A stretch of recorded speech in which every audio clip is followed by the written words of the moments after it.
Hi, everyone, and welcome to a CISQ special guest webinar.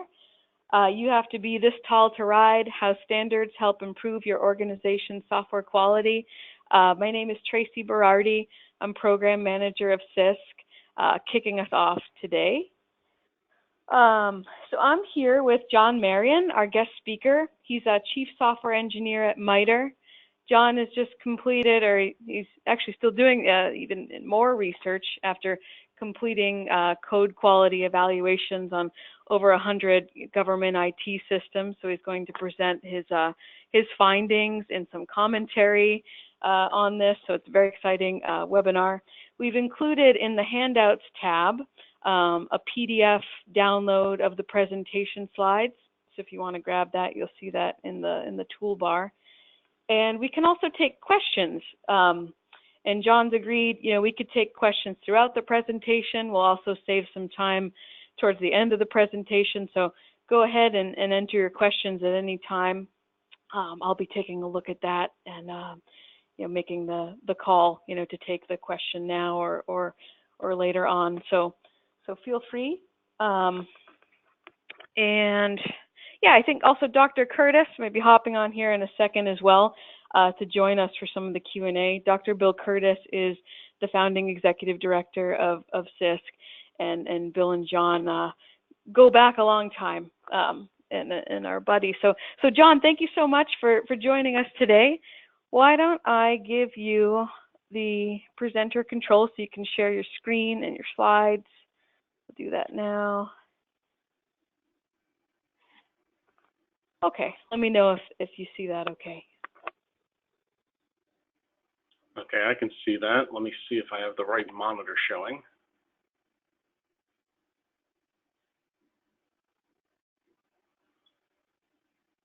Which screen do you see? I see your PowerPoint. I see the presenter view. So I think you could go into a full screen mode. It might be your other monitor. Yeah. Let's see if I can switch monitors for this.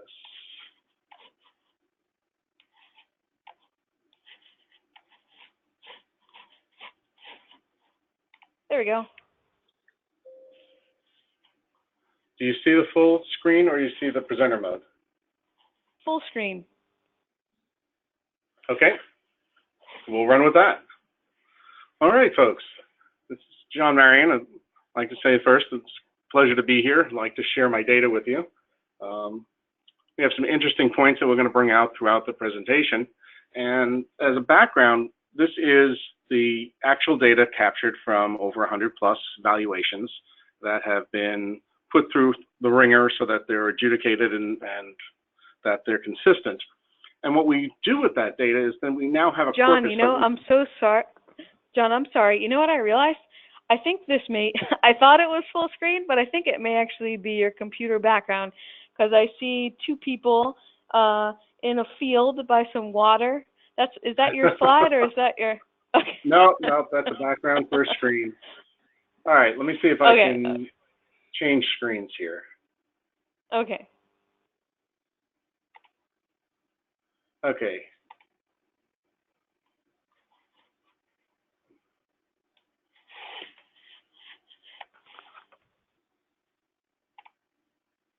Nope, it keeps wanting to go back to the other monitor. Now we just have to figure out how to change screens. Yeah, so now it's the screen with your presenter view. If you change the view from here,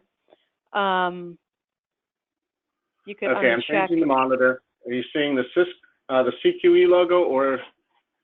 Yes, CQE, yep. Okay, then we got one more to go.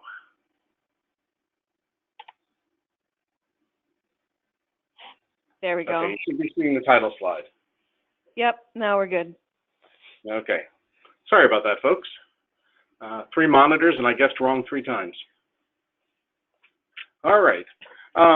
So the basis of this is you have to be this tall to ride. If you don't have metrics by which you can judge things, you don't know where you're going with it. You don't know whether things are good or bad. And one of the questions we get almost at every evaluation is how good are we? And the question is relative to what you're measuring it against. So we've created this corpus as to say just how tall you are. Do you fit, where do you fit on a scale versus 100 other applications of similar nature? Now, before we get started, I have to go through what MITRE is. I work for the MITRE Corporation, and this is to keep the lawyers happy. This is where MITRE is a not-for-profit organization, and we operate research and development centers sponsored by the federal government. And there's some words here about it, but MITRE's sole focus is to operate these FFRDCs. We have no bottom line. We are there just to provide the top engineering, the hard-hitting answers, and the actual bottom line truth. We have a culture of sharing information and providing information, and everything we do is in the interest of the public people. So that's where MITRE comes from. Next slide is what I do here is I have a two-focus job where I have a strategic port where I work with OSD, the Office of Secretary of Defense, and the Department of Homeland Security for software assurance community practice and for supply chain and assurance communities. That's the strategic side. And the tactical side is I run MITRE's software quality assurance evaluation teams. Now, with those teams, we've evaluated over 230 million lines of code, unclassified through top secret SCI classifications. We've done it in over 120 languages. We do it as a subject matter expert in the loop evaluation team. So we look at both the source code and the documentation. We use multiple COTS static and dynamic analysis code analyzers for reference to the SMEs. And this way the tools are providing information to the subject matter expert and not being taken as ground truth. Then we highlight what's good in the code and the documentation, and we identify what could require improvement. And we all recognize that all software that's non-trivial requires improvement. So we put all that together, we come up with 100 evaluations. So we hold these truths to be self-evident. We've heard that phrase many times. My answer to that is, where's your data on that? We hear many times people will quote something or quote percentages, and when we ask them to find out where the real data is behind that, they can't come up with the data. Part of this research study was to come up with data behind the statements we make. So when we look at what do you say after 100 evaluations and over 84 million lines of code, dozen different languages, let's get some more data because we're just scratching the surface. But what do these 100 evaluations tell us? Well, if we look at them, we can put together a graph. Now, this graph here is the basis of the corpus of data we're using, and it's broken into different areas. We have corpus into 4 quartiles. The upper right-hand side is where we look at quality is too high, and we want to focus on functionality. Now, the vertical axis is maintainability, and the horizontal axis is reliability. And these are calculated, all machine calculated. There's no human in the loop here, so that we can get repeatable results across the board and repeatable results from evaluation to evaluation. Any cornerstone of a repeatable process means it has to be repeatable, it has to be public, and it has to be available for anybody to be able to reproduce your data on it. And that's what we're looking for here. So the upper right-hand corner is where quality is really too high. You're not focusing enough on functionality. The next zone is what we call the Goldilocks zone, where it's a good balance of quality and functionality. As a good friend of mine, John Marien, would often say, you could have excellent quality code that does nothing. In this case, what we're looking for is good quality code that does the majority of its functionality. And for those of you who don't know, John Marien is also affectionately known as the software angel of death. Okay, when we move to... And I'll add for you, John, too, just because I have, I think, more visibility. John is on the webinar, so I'm sure he says hello. All right. I'll go back now. Okay. John Marien and I share a lot of the same passion for code quality and making actionable results out of it. Moving on, we're looking at the pink zone now. This is where quality needs minor improvement. You're moving up on the maintainability list, or you're moving up on the reliability list, or you're favoring one over the other, and you really want a more balanced application. But there's a set of things you can do to correct that. The fourth zone is the blue zone. This is where quality needs significant improvement. Your maintainability is down, your reliability is down, or both. And these are where the majority of the costs come in a project over its life cycle. So when we look at that, we then put in standard deviation markers. So we created a standard deviation 1, 2 standard deviations, 3 standard deviations. And this gives you an idea when you map your application into this data, where you sit. And that's where dragons live, is outside that range. It's not unusual for a program that has never been put through a formal evaluation process to wind up out here in where dragons live. But after the first or second time they've been through the process, they've been able to clean up all the low-hanging fruit, the false positives, and they bring themselves back up into the corpus. And this is what it's valuable to them to know how they rate against other applications.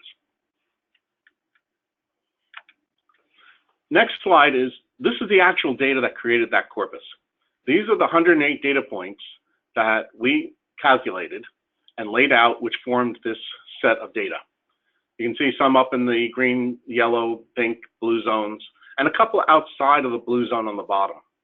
Now that's a graphical anomaly, because originally these blocks were actual blocks, squares, and the blue zone extended further down. But being a practitioner, we recognize that if you're in that corner of the blue zone, or the corner of the pink zone, or the corner of the yellow zone, you really belong with the other zone ahead of it. So we've adjusted the zones to fit what we're seeing in the practitioner of where we are with the data. So when we look at an application, we can say it's either in the zone or out of the zone. Okay, and that's basically the data comprising the corpus. Well, once we have that, we have lots of other aspects of the data that we pull together, and we start to be able to ask questions about what's going on. We use maintainability and reliability, and at this point, I'd like to take a moment to define how we define maintainability and how we define reliability. Okay. Maintainability, we believe, is 23% complexity, 11% architecture, 22% programming practices, 22% naming conventions, 11% documentation, and 11% size. Now, these are specified in software quality attributes. We can bring it down further, or we can bring it up into the software quality subcharacteristics, and then you can start pushing this directly into the CISQ standard for quality. When we look at reliability, we have the same breakdown: 25% complexity, 13 for architecture, 25 for programming practices, 25 for naming conventions, and 12 for size. That's the corpus and the value that we're using for these data points.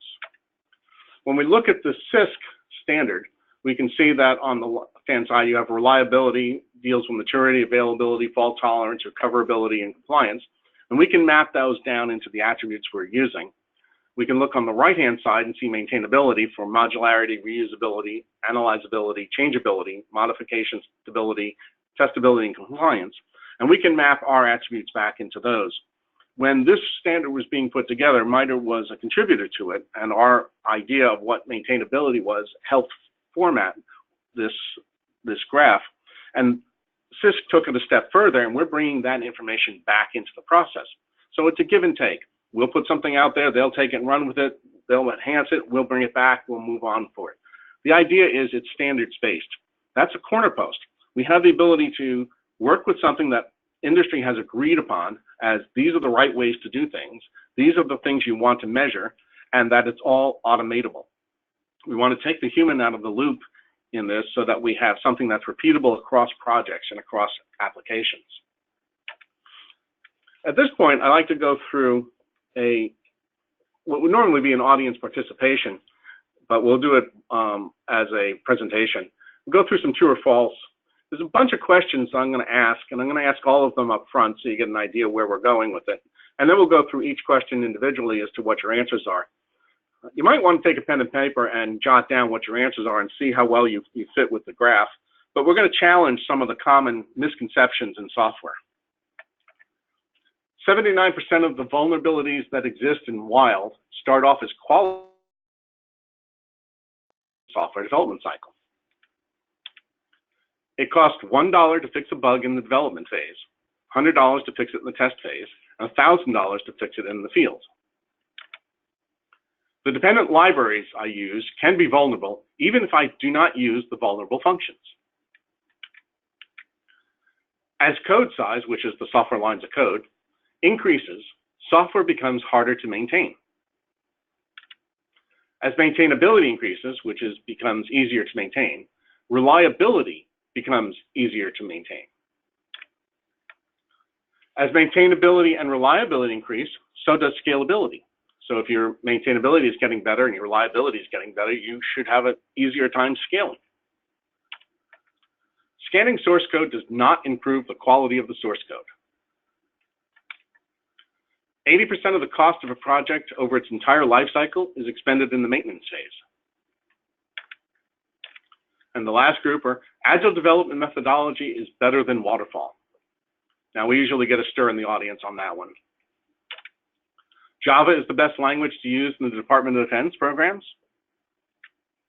And technical debt is just bad. And the envelope, please.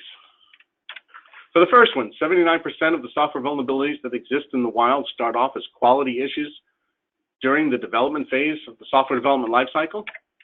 Well, that's true so far.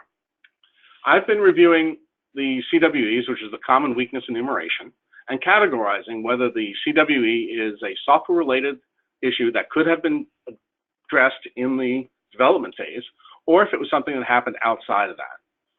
Now, I've only been able to evaluate 350 CWEs, and 276 of those had quality that could have been corrected in the software development lifecycle.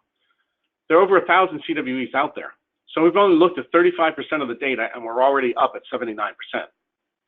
Now, the Defense Acquisition University, DAU, claims that there's 84% of the CWEs can be fixed in the software development lifecycle during the development phase. But I have yet to find anybody there who can tell me exactly where they got that number from. Hence, I'm going through the data and coming up with the real data behind the phrase. Once we have the data, we have a basis by which we can make valid statements. So what do we usually do when we have a vulnerability? Well, we throw a security feature at it. So here's our security feature. We have an access way to a runway, and we don't want people driving over it. So what do the bad guys do? They drive around the security feature. That's the same way we work cross-site scripting, which is CWE 79, or SQL injection, CWE 89. So every bridge we throw at, or every gate we throw at an IA attacker, an intruder, they're finding ways around it. If we could fix the problems in the software development phase during development, we wouldn't need to have any of these problems. But on the other hand, there's the adage of locking the barn door after the horse comes home. But if your barn looks like this, which is equivalent to what our software looks like, is locking the door really the answer? I think fixing the barn is the better answer. Which brings us to our next question, is it costs $1 to fix a bug in the development phase, or $100 to fix it in the test phase, or $1,000 to fix it in the field? Here I have to defer to Capers-Jones and his research on this. And his answer is, well, if it's found during requirements phase, it's $250. If it's found during the design, it's $500. If it's during coding and testing, it's $1,250. And if it gets out into the release, it's $5,000.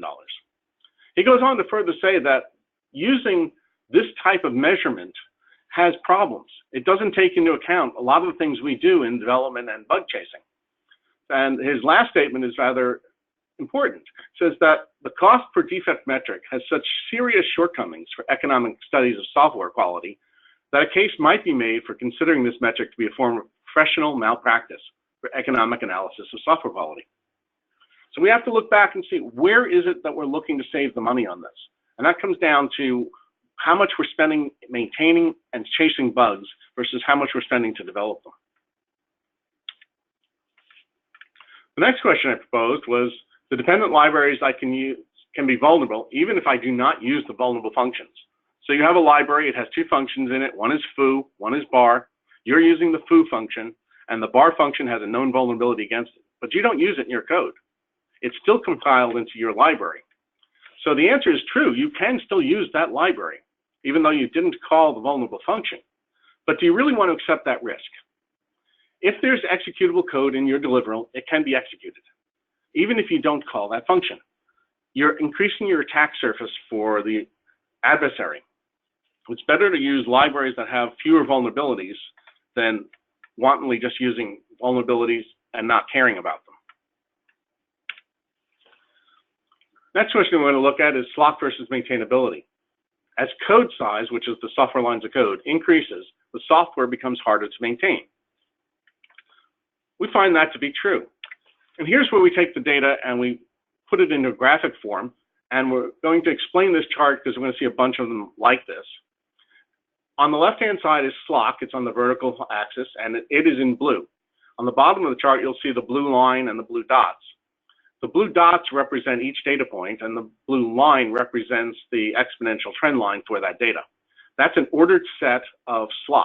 So in the 82 samples that we're looking at, the SLOC is ordered from left to right, from smallest to largest. We then overlay on that maintainability in red, which is the vertical axis on the right, and we have the same thing where the dots are the actual data that correspond to the SLOC data, and the solid red line is the trend line, in this case a polynomial order 2 trend line. And we see that as SLOC increases, maintainability decreases on a general whole. So we're able to show that data showing how we're getting at these pieces of information. We're able to present that, yes, as SLOC increases, maintainability decreases. When we look at the same data for reliability, we see even a stronger correlation that as SLOC increases, reliability decreases. This is an indicator that the smaller applications are more reliable, more maintainable. Looking at the next one is Java SLOC versus reliability. Now, we picked on Java SLOC particularly because it's a favorite language within the DoD, and there's some interesting data behind it. So when we look at that, we come up with the answer, Java is not the best language to use for DoD programs. And when we look at the data, we find that SLOC versus reliability falls into the standard pattern we'd expect, that as Java SLOC increases, the reliability of the code decreases. That's consistent across every language we've looked at. However, when we look at Java SLOC versus maintainability, we come up with the following chart. The SLOC is the same, but the maintainability is increasing. Based on this graph, it says that the more SLOC you have in Java, the easier it is to maintain. And that's backwards from everything we've seen in every other language. So we have to ask ourselves, why does the maintainability go up when Java SLOC goes down? And to do that, we have to examine that right now we have 38 samples in this corpus that represent Java SLOC. Now that should be statistically significant, it's over 30, but it's still a small amount of data. We take it a step further. We had to go look at what the Java code is actually doing. And when we look at the Java code that is being used within the Department of Defense, we see that most of the Java code is being used to tie together various libraries and frameworks. In other words, it's not doing programmatic work anymore. It's just tying in this library to that library to get this function into that framework and putting things up on the screen. So the conclusion we can come to is that we've gotten very good at writing glue code, but it's still a very small sample. So when you consider that Java libraries are chock full of known vulnerabilities, we're getting a false sense of security here that Java is a good language to work with. We've moved the problem out of something that we directly control into something that is slightly out of our control. This is where using a function like OWASP dependency check to look at the National Vulnerability Database to run your library against that to see how many vulnerabilities you're bringing in that you might not recognize you're bringing in because they're not directly related to your code. That's a free application. It's easy to run. It's something that should be part of your DevSecOps chain or your regular development process. The thing to remember about it is the National Vulnerability Database does not have all of the vulnerabilities, and dependency check does not report on all of them. It's estimated between 10 and 20% are being visible through dependency check. So again, your libraries are your biggest weak point in this scenario. But it's only 38 data points.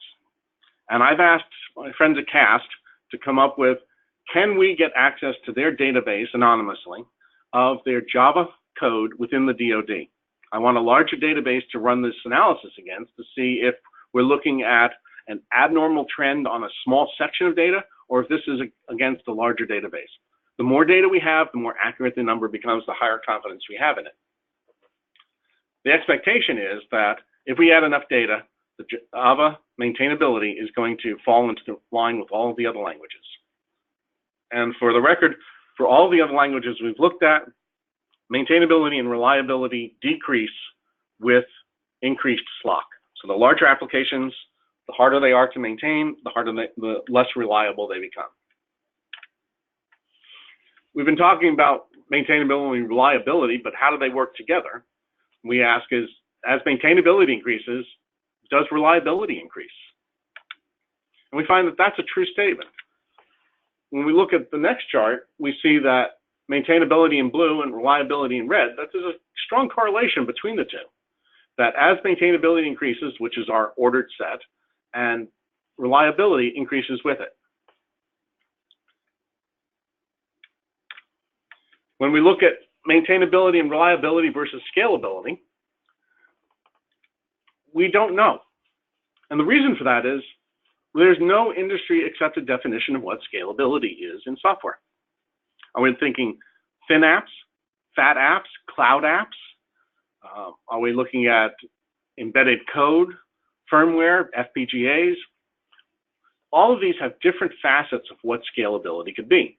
But this question was very important to many of the DoD customers. So we put together a model based on what scalability might look like if it were thin or thick apps, not into the firmware, et cetera. But we went and looked at that. We came up with a proposal for what scalability could look like in this context. Now we have a model, a hypothesis, and a model that surrounds that hypothesis. We run it against the data that we've collected. The scalability we came up with was 15% complexity, 21% architecture, 31% programming practices, 15% naming conventions, and 9% documentation. When we look at the chart, we can do maintainability versus scalability, and we see that there's a flat correlation here. We're not really sure if that's going to tell us anything. Again, having more data will tell us where we sit within that realm. When we look at reliability versus scalability, now we're seeing a greater correlation that as reliability increases, scalability is decreasing. Intuitively, I would expect these to go the other way. So it's something we're watching within the model. The real issue behind this is when we look at SLOC, we see that as SLOC increases, scalability decreases. The model only allows us to look at the data we have. Since it's a new model, we don't have the secondary data points yet. That is, we can evaluate data against a particular scan that says this scalability number is associated with this piece of source code at this point in time. We don't have the follow-on scan that says, what did scalability look like a year from now when we take a secondary point and then compare the two? We're starting to collect that data. So we've put together the hypothesis, the model, and now we're collecting the data on it. We have the initial data that we're working with, and over the next couple of years, we're going to be collecting scalability data as we go to see if the model needs refinement. We move to the next question is, scanning source code improves the quality of the source code. Well, that's false. And yes, that is a trick question. The reason behind that is scanning does nothing but tell you what's in your source code. It doesn't correct the source code. You actually have to act on what the scans tell you to go find and fix the source code. You have to identify the false positives. You have to go find the true positives and make a structured effort to correct those, to knock down your technical debt in the process. And that's where the improvement comes in your code. Just scanning it doesn't do anything. The next slide is an example of this. This is a case where we had a DoD contractor who had been in place for 20 years, and the government was not very happy with the quality of their work. The users in the field were not very happy with the reliability and maintainability of the code they were getting. And this contract was now up for rebid. In other words, somebody else could get the contract. We were asked to come in and evaluate the code in preparation for some other contractor picking up the code base and being the contractor of record from that point out. We captured the data that represents point V1, Victor 1. And you can see that there's a large technical debt there, and it's on the edge of the blue zone. Through mechanisms I can't describe, this contractor managed to hold on to the contract and got the contract for the next 2 years. So 6 months after the first scan, we came back in and did a second scan. Now, I got ahead of myself there. When we came in to do the V1 scan, the contractors looked at the tools we were using and said, what are these? We have never seen these tools. We've never heard of these tools. Now, this is standard static analysis and dynamic analysis tools, cyclomatic complexity, McCabe's stuff, some basic stuff that we hold as this is the way software is developed. But there's a whole part of the world out there who doesn't know this yet. And it was surprising to us that they didn't know about it. It was more surprising to them that there were these tools out there. So when we came back in 6 months later and took sample V2, this team, and it's an older team, had fully embraced using static and dynamic analysis tools, of using a DevOps type environment to work down their debt, work down the problems they're seeing, and they produced a build that was higher in maintainability, higher in reliability, and significantly less in technical debt. It was about 30% less in technical debt, all in a 6-month period, from going from never having seen these tools to using them effectively. The customer was actually quite happy that the software was improving. As a spot check, we came back 18 months later after that and took the sample V3. Now, this is 2 years, start to finish, from never having seen these tools to fully embracing them as their culture. They have significantly reduced their technical debt. They have significantly improved their maintainability, and they have significantly improved their reliability numbers. So scanning itself doesn't improve your software, but acting on it does. Next slide is cost versus the software development lifecycle. 80% of the cost of a project is expended in the lifecycle, is expended during the maintenance phase. And I don't have the slide here to present where that data comes from, but throughout the DoD survey that we did, that is a true statement, that the majority of the cost of a development effort is in the maintenance cycle. So if we can reduce the maintenance cycle, we can significantly improve the functionality that's given, we can improve that there's more functionality given, and save money in the process. So delivering software faster, more reliable, easier to maintain, at less cost, I think that works in any market. Technical debt is just bad. There's no argument anywhere. I've yet to find anybody who thinks technical debt is good. But when we look at technical debt versus maintainability, we see that as technical debt increases in blue, we see that maintainability decreases. So here we have the data is telling us what we intuitively believe, that technical debt is bad. So the more technical debt you have, the harder it is to maintain your application. Same thing goes for reliability. In fact, the curve is accelerating with technical debt as it gets larger, reliability getting worse, faster. When we throw scalability in there, we see that as technical debt increases, scalability is increasing. That's counterintuitive. So that's the point where we looked at the model and said, okay, we need to go back and make some modifications to the model that should fall in line with what we're expecting to see as a change in our hypothesis. So we're in the process of respinning what the definition of, or the working definition is of scalability. But we wouldn't have known that if we hadn't been able to put it against this data corpus. The last slide I'm going to talk about is a data corpus of CVEs. Now, for those out there who aren't aware what a CVE is, it is the common vulnerability and enumeration, sorry, it's common vulnerability and exposure. That is a list of vulnerabilities that have been found in the field and fixed by their source code owner. The vulnerability is released when the vulnerability is repaired.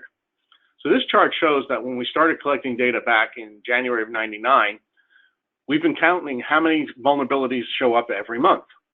And as you can see, the chart is increasing in size. So we're catching a lot more bugs faster. Unfortunately, someone got hold of this chart and added the following things to it. They said, this is when Agile development started.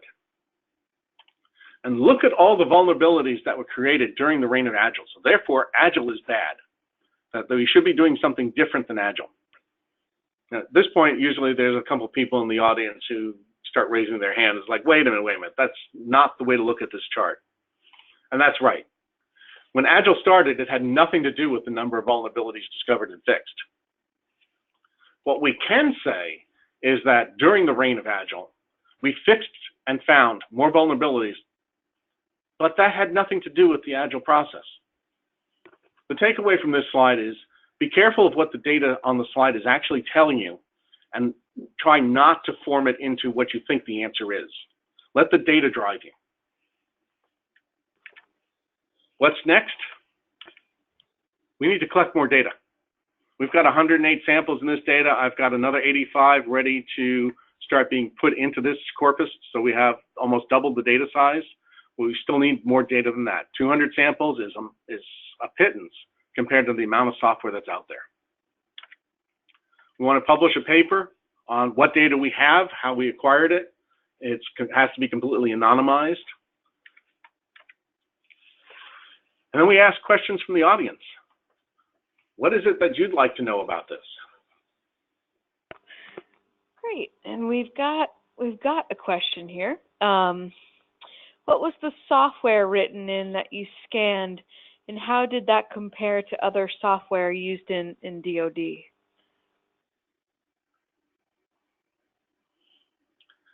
What was the software we scanned? Yeah, it was the software written in, yep.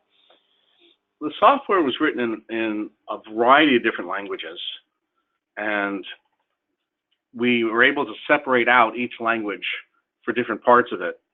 The maintainability and reliability are measures that apply across languages. And when we were looking at Java versus C# versus C versus C++, we could then see trends within each of those languages. If you were asking what tools we were using for generating the automated numbers for here, we were primarily using CAST's application intelligence platform, since it conforms pretty closely to the CISQ standard. And we can get access to the attributes that we're looking for that make up the indices we've created. Mm-hmm. And John, if you want to take a look at the question too, you can always open up the tab there, but I'm going to keep going. We got another one in here, but if you want to preview. Next question is, what platforms, mainframe, mini, etc.? These are predominantly PC platforms. In that respect, they're server platforms, there are desktops, laptops, there are some handhelds, and there are a couple mainframe pieces in there as well. And we looked at them across the different types of machines to see if we were seeing any deviation in maintainability, reliability, quality, and we were not able to determine any difference between whether it's written for a mainframe application, whether it's written for a PC, whether it's written for a server, or if it's written for the cloud. Mm-hmm. Okay. He says, thank you. Good. And while we wait for some more questions to come in, just a reminder too, in the handouts tab, we have a copy of the presentation that you can take with you. We're also taking a video recording, so we'll post this after the webinar. It should be up tomorrow too on the CISQ site, the video. So, but any other questions? Now is a good time. We'll give this another. If there's any other correlations you'd like to see, that would be something I'd like to know as well, so we can look at the data for that.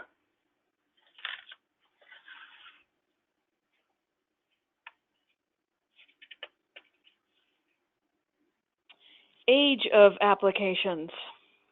That is actually a good question.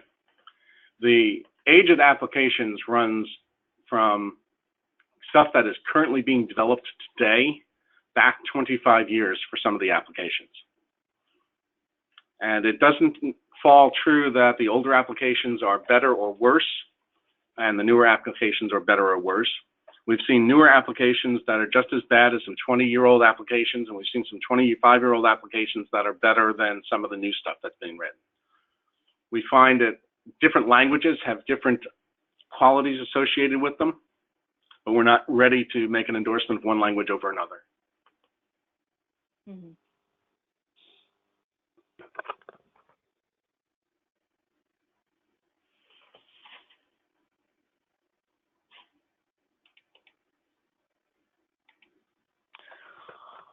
Okay. Well, and I'll take this opportunity too to mention, because we just locked in dates. So CISQ, we host the Cyber Resilience Summit, every October, and so I just wanted folks to know on the line that save the date for October 16th in Arlington. John, I hope you come out too, and can talk a bit more about this research. So we're going to open registration for that next week, so look for that. John, we got one more question here. Let's see, is there any data on the time spent by teams to increase maintainability and reliability? No, not that we're privy to. That happens inside the developer shop, and we only get to do snapshots of it. But we can tell by, if we get in there for multiple scans, that the technical debt is dropping and the reliability, maintainability increasing. So it tends to imply that their velocity is improving. Mm-hmm.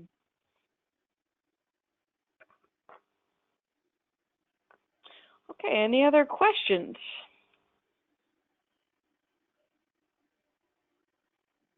I think we estimated a good time with 45 minutes. And also Dr. Curtis is on too if there's any other questions that folks want to ask. Hi, Bill. I know you're on mute, but welcome.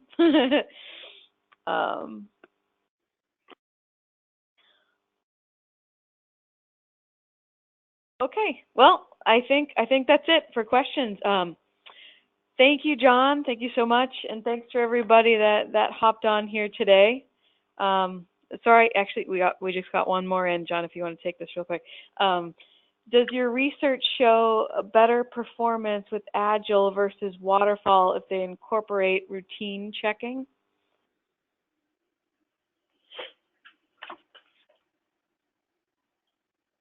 That's me thinking about the answer for that moment. When we're looking at code quality, it's a snapshot in time. It doesn't show which methodology was used. And if you think of Agile could be considered trickle fall, which is a very small waterfall on a 1 week or 2 week basis, that there really doesn't see too much difference on it. But where we do see advantages is if they're using a DevOps chain or a DevSecOps chain. We do see improvement in performance there and speed at which technical debt is being burned down. And Bill, now that you're on the audio too, if you want to, I'll repeat the question. Does your research show a better performance with Agile versus Waterfall if they incorporate routine checking? The only difference we found between Agile and Waterfall, actually we found that both of them were not as good as a hybrid method that has the upfront time spent in architecture and design, like a traditional, more waterfallish project, and then follows that with the rapid Agile iterations. That ended up being superior to both pure Agile or pure Waterfall. Next question, we're getting some more here. Who does the upfront analysis or design? With who in all caps? Maybe for you, John. Yeah, I'm trying to read the question. It's just like have a small screen there. Who does the upfront design and analysis? Are you talking in terms of the evaluation of the software? That would be our team. If you're talking about what's being built, that would be the development team.